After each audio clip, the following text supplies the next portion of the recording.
Relator do Tribunal Regional Eleitoral em Curitiba vota contra a cassação de Sérgio Moro. Julgamento será retomado nesta quarta-feira e já agita bastidores da política do Paraná.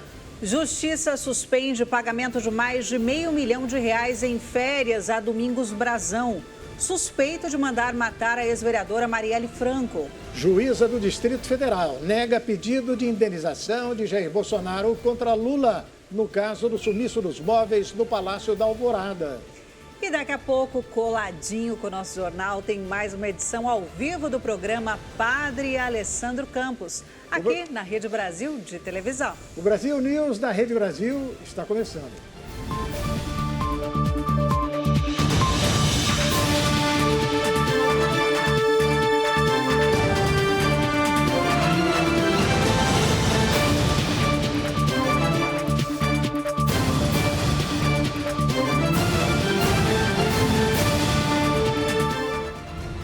O julgamento que, em tese, pode levar à cassação do senador Sérgio Moro deverá ser retomado na quarta-feira. Ontem, o relator do caso votou a favor do ex-juiz.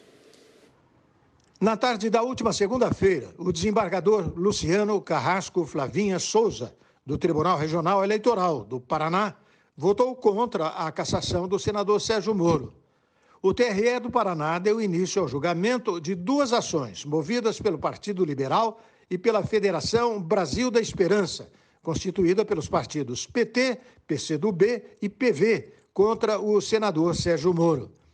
Os dois partidos acusam o senador de abuso de poder econômico, devido a gastos irregulares no período de pré-campanha das eleições de 2022.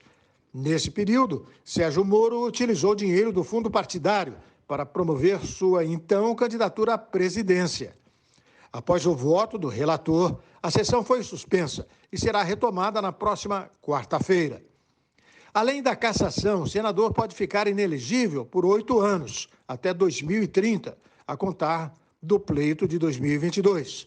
Como suplentes de Moro, Luiz Felipe Cunha e Ricardo Augusto Guerra também são alvos dos processos, haveria realização de nova eleição no Paraná para o Senado. Os votos de 6 juízes ainda estão pendentes e Moro precisa de apenas mais um voto para permanecer no Senado e ser inocentado.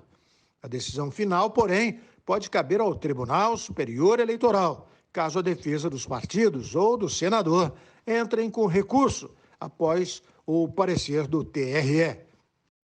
O julgamento do senador Sérgio Moro, mesmo sem a sua conclusão, já movimenta os bastidores políticos do estado do Paraná. Veja mais detalhes com o nosso comentarista Ney Gonçalves Dias. O que acontece é o seguinte.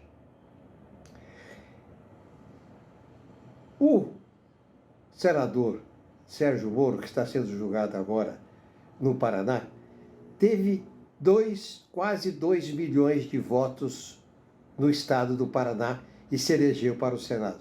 Está sendo julgado agora por 6 juízes. Então eu pergunto, o que vale mais? Os 2 milhões que votaram no Moro ou 6 juízes que não foram eleitos pelo povo e que podem determinar o fim do seu mandato? A coisa é tão vergonhosa que a presidente Gleisi Hoffmann do PT já está em pré-campanha. O Zeca Dirceu está louco da vida porque ele quer ser o candidato a senador do PT lá do Paraná. Quer dizer, o julgamento nem sequer terminou, o Moro nem foi condenado e já tem gente querendo se candidatar na eleição que vai acontecer depois da sua cassação. Requião, ex-senador, também é candidato. Vejam os senhores onde nós chegamos. É claro, o caso não termina no Paraná, o caso deve se estender. Alguém vai fazer algum recurso e vai para o Tribunal Superior Eleitoral. Mas lá o Moro tem uma chance. Alexandre de Moraes não estará julgando. A Justiça do Estado do Rio de Janeiro suspendeu o pagamento no valor de R$ 581 mil a Domingos Brazão, conselheiro do Tribunal de Contas do Estado. O político foi preso pela Polícia Federal após ser acusado de ser um dos mandantes do assassinato da vereadora Marielle Franco. A Justiça do Rio de Janeiro suspendeu o pagamento de R$ 581 mil em férias acumuladas ao conselheiro do Tribunal de Contas do Estado, Domingos Brazão. Ele, seu irmão Chiquinho e o delegado Rivaldo Barbosa foram presos suspeitos de serem os mandantes do assassinato da vereadora Marielle Franco e do motorista Anderson Gomes. Brazão entrou com um pedido para receber as férias acumuladas entre 2017 e 2022, pois nesse período estava afastado do cargo por estar sendo investigado por fraude e corrupção. O conselheiro chegou a ser preso cautelarmente na Operação Quinto do Ouro, realizada pelo Ministério Público Federal e pela Polícia Federal. O pedido da suspensão do pagamento foi feito por uma ação popular movida pelo deputado federal Tarcísio Mota Carvalho, do PSOL.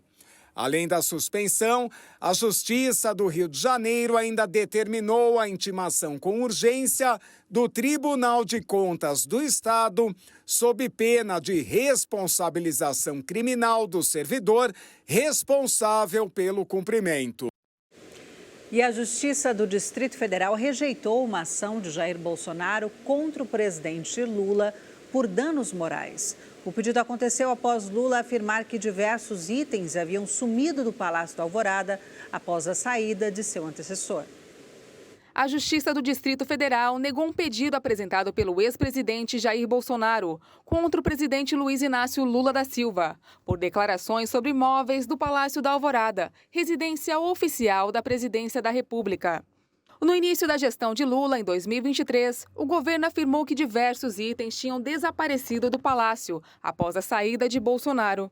No mês passado, no entanto, o governo confirmou que entregou 261 objetos que tinham sido considerados desaparecidos e que nenhum estava faltando. No ano passado, Lula chegou a afirmar, sem apresentar provas, que os ex-ocupantes do Alvorada haviam levado tudo. Bolsonaro, então, acionou a justiça pedindo indenização por danos morais. Ao analisar o caso, o Tribunal de Justiça do Distrito Federal rejeitou o pedido por questões processuais. Segundo a corte, Bolsonaro acionou Lula pessoalmente no pedido, mas deveria ter apresentado a ação contra a União. Por isso, entendeu que havia ilegitimidade na parte citada no processo e, dessa forma, determinou a extinção. O ministro do Supremo Tribunal Federal, Edson Fachin, manteve a multa de R$ 30 mil imposta ao deputado Nicolas Ferreira. O TSE apontou que o parlamentar compartilhou notícias falsas sobre o PT e o presidente Luiz Inácio Lula da Silva durante o período eleitoral. No decorrer das eleições, o deputado publicou um vídeo com números e informações falsas, com a intenção de convencer a população que, se o presidente Lula fosse eleito, iria confiscar bens e ativos financeiros dos eleitores, segundo o Tribunal Superior Eleitoral. No material divulgado, Nicolas ainda afirmou que Lula desviou 242,2 bilhões de reais da saúde pública e que o Partido dos Trabalhadores e o presidente seriam os culpados pelas milhares de mortes em decorrência da pandemia de Covid-19. Na época, a defesa de Nicolas afirmou que o conteúdo foi retirado de fontes jornalísticas e que as afirmações do vídeo não foram alteradas. Eles negaram qualquer tipo de desinformação e reafirmaram o direito à liberdade de expressão. E o presidente Lula inaugurou hoje, no Rio de Janeiro, uma faculdade para alunos campeões de Olimpíadas de Matemática. Com a presença do presidente Lula, o prefeito Eduardo Paes inaugurou nesta terça-feira a primeira faculdade de matemática gratuita no Rio, localizada na zona portuária da cidade. O curso de graduação oferece 100 vagas por ano no modelo presencial e em horário integral para jovens de todo o país. Com bolsas fornecidas pelo governo federal e moradia garantida, o objetivo é que os estudantes sejam inseridos rapidamente no mercado de tecnologia e inovação. Para o prefeito, investir nesse setor significa gerar riqueza e reduzir a desigualdade. A cada dia, como prefeito do Rio, a mais incrível de todas as cidades, mas, sobretudo, em dias como hoje, meu coração se enche ainda mais de força e vitalidade para cumprir essa missão. Lula enalteceu os investimentos em educação realizados durante seu governo. Educação não é privilégio para rico, educação é um direito de todos e educação não é gasto, é investimento e o Estado precisa assumir responsabilidade. O vice-presidente Geraldo Alckmin foi liberado para cumprir a agenda após ter sido diagnosticado com Covid-19 pela segunda vez. O vice-presidente Geraldo Alckmin foi diagnosticado com Covid-19 no último domingo. Alckmin passou por reavaliação médica e foi liberado para retornar ao trabalho nesta terça-feira. O político cumpriu a agenda à tarde no Ministério do Desenvolvimento, Indústria, Comércio e Serviços. No fim de semana, o vice-presidente apresentou sintomas leves da doença e permaneceu em casa por recomendações médicas até a sua liberação. Alckmin já havia se infectado com o coronavírus em 2022, o que o impediu no comparecimento presencial do lançamento da chapa que formou com Lula para a disputa presidencial, participando do evento de forma virtual. E a seguir, Justiça nega a prisão de condutor de Porsche que matou um motorista de aplicativo em São Paulo. O Brasil News vai voltar daqui a pouquinho. Até já.